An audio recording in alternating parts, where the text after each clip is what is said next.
Hi, this is Andrea Vicari and you're listening to Jazz Doodles on jazzlondonradio.com. In today's show I have an interview with Canadian jazz pianist Marianne Trudel. And I went to her gig at the Vortex Jazz Club in London and she managed to give up some of her time to give me an interview. She's a lovely lady. I love the music and I'm going to be playing a lot of the tracks from her album Trifolia. So here is the interview with Marianne Trudel. So I'm here with Marianne Trudel. Her group's called Trifolia. That's right. Did I spell it right? Marianne's a fantastic pianist who I first saw in Germany, in Bremen. Marianne, you're in London and you've done a few dates in the UK. And I looked on your website and it said you had been to Turin and I think you're going to Hungary and Lithuania. So I just wondered how this whole tour came about. Well, it's finally the results of 2 years of presenting a showcase at Jazz Ahead. The showcases at Jazz Ahead, for those who don't know Jazz Ahead, it's an international jazz conference with tons of really high-level showcases with bands from all over the world. So I met some people there, and it took about a year maybe of putting all the right pieces of the puzzle together and making this tour happen. We had 2 festivals, Vilnius Jazz Festival in Lithuania and Marsden Jazz Festival, that's a small festival in England, but really amazing festival. It's been going on for 25 years now, and we loved playing there. So we had those 2 festivals, and then we tried to, find other dates around those 2 dates. And I'm really happy it worked out. We're here for about 8 days, and we have 8 concerts. So it's we even had 2 concerts in one day, which was crazy, in 2 different countries. So we played Marsden Jazz Festival at 2 in the afternoon. Then we jumped on the train and we went to Scotland to play the jazz bar in Edinburgh. So that was a bit crazy, but that was fun. Yeah. Not too far apart, but definitely 2 countries. And that's the group that you're playing with tonight. Is it the group that you were in Bremen with? Who are you playing with tonight? Yeah, I went to Bremen with 2 different groups. One year with Trifolia, the trio that I'm presenting tonight at Vortex. And the year after I went with my quintet featuring Ingrid Jensen on trumpet. So tonight is the trio, with featuring Patrick Graham on percussion. So it's not drum kit, it's really a hybrid drum kit including percussions from all over the world. Basically, he has a very unique kit. And Etienne Lafrance on bass. Okay. You say La France. Yeah. I wasn't sure how to pronounce that. Yeah. You've got 6 recordings, it's according to your website, as band leader. And the last one, it says, was in 2014, which did feature trumpeter Ingrid Jensen. That's right. Who I mentioned to you had been on the show a few months ago when she came over here and did some gigs. And I just wondered, do these CDs feature all your own compositions? That's right. Yeah, I'm. That's what I love doing: composing, improvising. So yeah, there are all original compositions, and I've been working with Ingrid for 4 years now. I really like her sound, her playing.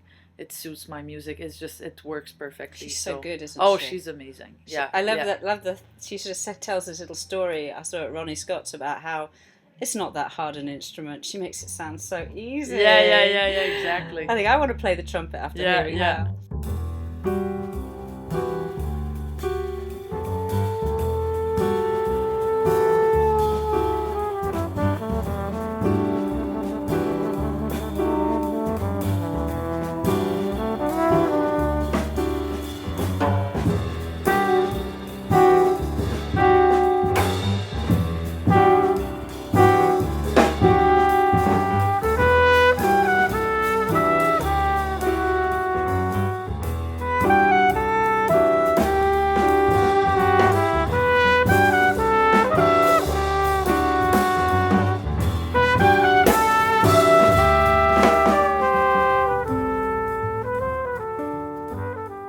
just wonder what inspires your writing. Are you sort of inspired by the instruments or the musicians, or maybe you're commissioned to write something? Musicians, definitely.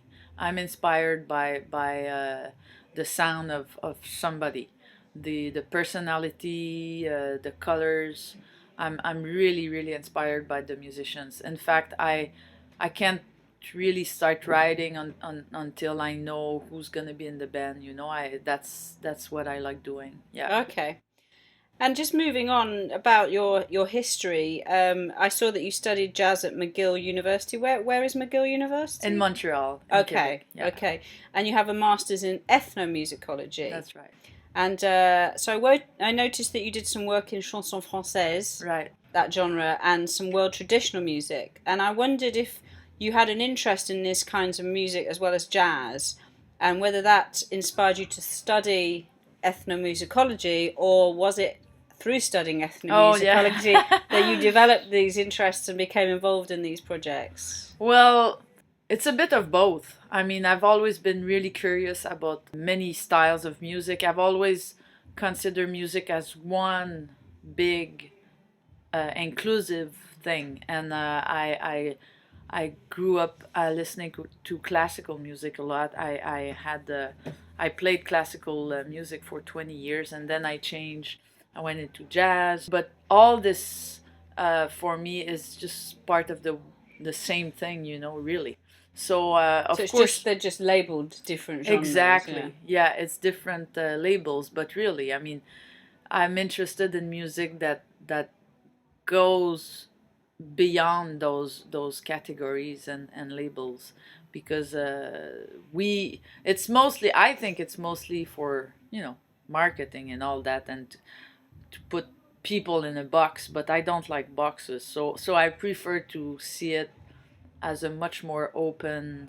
Would you say that they're improvised music types? I mean, I suppose that my knowledge of chanson française is I run a summer school in France, and there's a course that runs after us called chanson française, but it's basically just a singing course. But I know that there's a whole history of chanson française. Maybe Yeah. it's slightly different in Canada, but it's a style, maybe a style of singing. Basically, I was lucky enough to accompany one of the greatest French singer, who's Charles Aznavour, Oh yeah, and yeah. I accompanied him for 3 years. So Wow. that was quite an experience.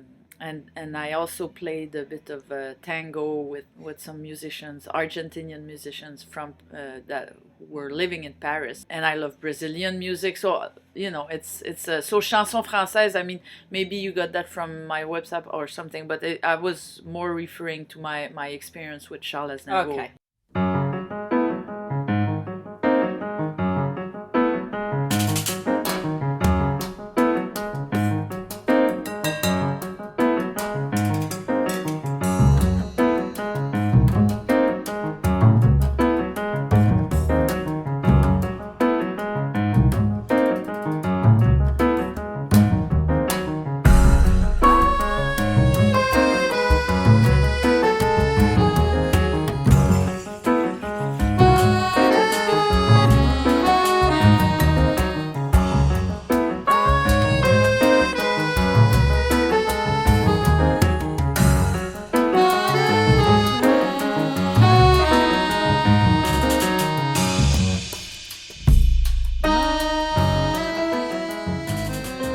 So you were talking a little bit about, you know, you did classical music before you did other things. I just wondered, how did you get into playing jazz? Was it something that slowly came to you, or did you just suddenly wake up one day and say, "I'm going to play jazz"? Almost. No. I was basically. I've always loved improvising. That was like right from the start, right from my first piano lessons. I always loved improvising. So, you know, in classical music, unfortunately nowadays there's not much space for that. So I was looking for an avenue where I could improvise a bit more, and jazz seemed to be the answer. And then, but I had no clue. I mean, I didn't know anything about jazz really. So I discovered this whole tradition, and I just fell in love with it, and I went with it. Yeah, well, I share your love of the music, but it's always interesting to know how people found their way Right, into right. jazz. And I'm just going to move sideways a little bit into talking about jazz, but the jazz scene in Canada. We don't know much about the jazz scene in Uh Canada. huh. It's obviously a long way from Uh us. huh. I just wondered, I mean, is it a vibrant scene in Canada? How's it work? I know you're very close to the States. I don't know if that Yeah. has an influence on your music. There's not many exchanges between the musicians in the States and in Canada, partly because of the work permit. That's been like, it's a very complex thing now for Canadian musicians who want to play in the States. It's very costly, the work permit and all that. So there's not, unfortunately, there's not that much. I think there's a lesson to be learned here. You might be Mm-hmm. aware that we've decided to leave Europe. And Yeah, we have all these neighbours where we have these big, right. great relationships with, and yeah, so you're right next to the States, and there's Yeah, this problem. You know, yeah, we hope that it's not going to happen to the yeah. musicians, but it's. I really hope to, I hope. because it hurts the music, really.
But in Canada, basically, there's I would say there's three scenes. There's Montreal, Toronto, and Vancouver.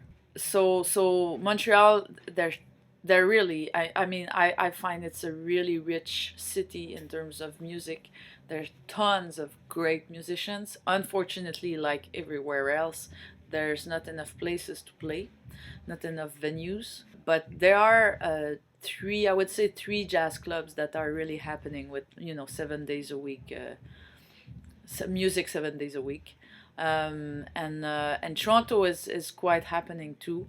Unfortunately, one of the famous jazz club just closed down, but musicians are there. That's the thing. I mean, the level of musicianship is really high, but there's not enough places to play. But I think that's pretty common around the world, unfortunately. So it's a problem we deal with. Yeah. I mean, one of the things I remember when I actually spoke to Christine Jensen, Yeah. and we were talking with another friend called Andre Canier, who's from the States. He knew Christine, and one of the things they were talking about was the huge distances between cities. Oh yeah, that's a big problem for us. So for example, Yeah. you said you're in the north of England. Now you can do Liverpool, Manchester, Leeds, Sheffield. Right. They're big populated cities, Yeah. and they're all within an hour of each other. So you can move quite easily between Yeah. the cities. Yeah. But I hear they're massive distances. Oh yeah, the country is huge. So that's it. I mean, it takes 7 hours driving to go to Toronto, and then 6 hours, a bit over 6 hours on the plane to get to Vancouver from Montreal. So I mean, it's touring in Canada. It's almost impossible. I mean we do it, but it's a lot of it's long distance thing. So that's why, again, unfortunately, because of the distance, there's not that many exchange, and I mean musical relationship that can really develop easily between musicians from Toronto, Montreal, and Vancouver, because it's everything is so far apart.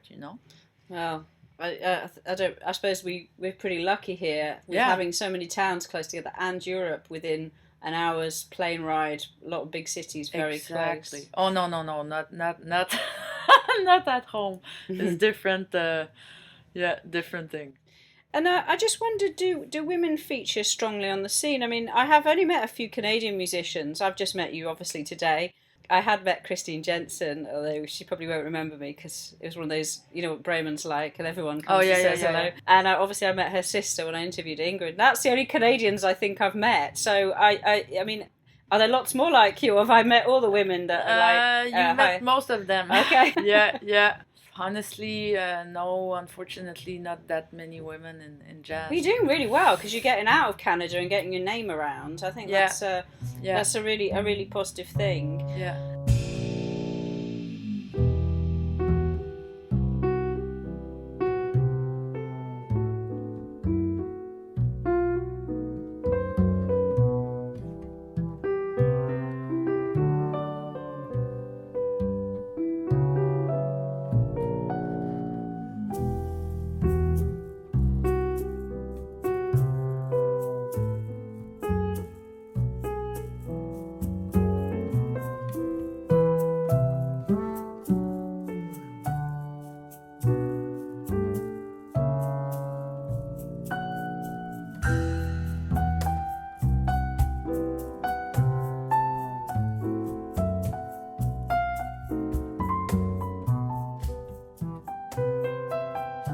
Just coming to the final question, because I am aware that Marianne, you do have to get on stage, and I'd hate to be the one that keeps you from there.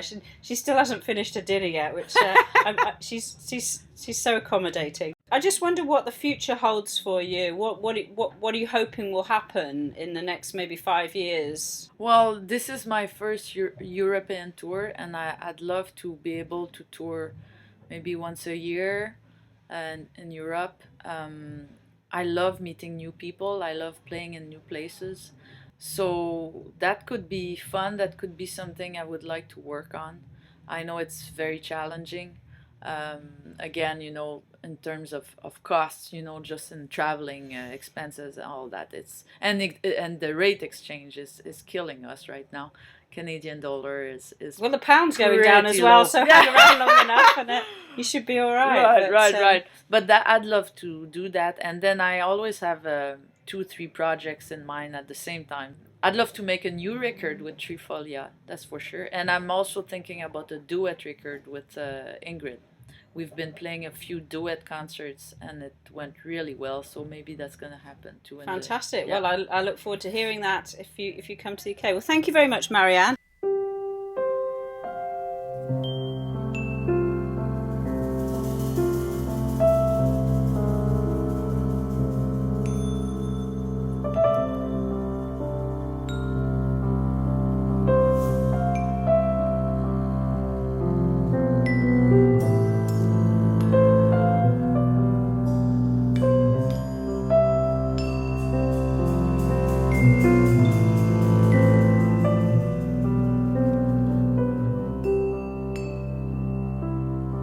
So during the interview with Marianne Trudel, I played quite a number of tracks. The first one was the Ellen Rowe Quintet with Ingrid Jensen, and that was a tune called Leaves, which is written on the sequence of Autumn Leaves.